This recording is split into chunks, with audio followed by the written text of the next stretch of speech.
ബേപ്പൂർ സുൽത്താൻ എന്നറിയപ്പെടുന്ന മലയാളത്തിന്റെ പ്രിയ കഥാകാരൻ വൈക്കം മുഹമ്മദ് ബഷീറിനെ കുറിച്ചാണ് ഞാനിവിടെ പറയുന്നത്. 1908 ജനുവരി 2 കോട്ടയത്തെ വൈക്കം തലയോലപ്പറമ്പിൽ കായി അബ്ദുറഹ്മാന്റെയും കുഞ്ഞാച്ചുമ്മയുടെയും മകനായി അദ്ദേഹം ജനിച്ചു.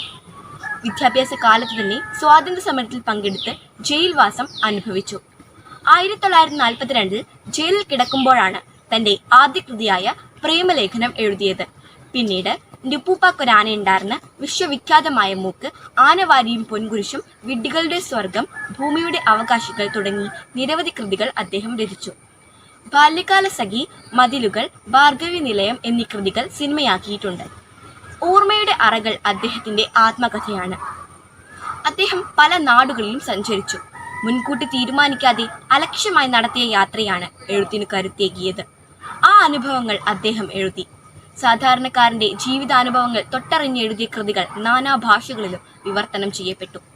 പ്രകൃതിയുമായുള്ള ബഷീറിന്റെ അടുപ്പം നമുക്ക് പല കൃതികളിലും കാണാൻ കഴിയും. ഭൂമിയുടെ അവകാശികൾ എന്ന കൃതിയിൽ ഭൂമിയുടെ അവകാശികളായി കുറേയേറെ ജീവികളെ സൃഷ്ടിച്ചിരിക്കുന്നു എന്ന് ബഷീർ വിവരിക്കുന്നുണ്ട്. പത്മശ്രീ പുരസ്കാരം, കേന്ദ്ര സാഹിത്യ അക്കാദമി ഫെലോഷിപ്പ്, കേരള സാഹിത്യ അക്കാദമി ഫെലോഷിപ്പ് തുടങ്ങി നിരവധി പുരസ്കാരങ്ങൾ അദ്ദേഹം നേടിയിട്ടുണ്ട്. 1994 ജൂലൈ 5 അദ്ദേഹം നമ്മോട് വിട പറഞ്ഞു.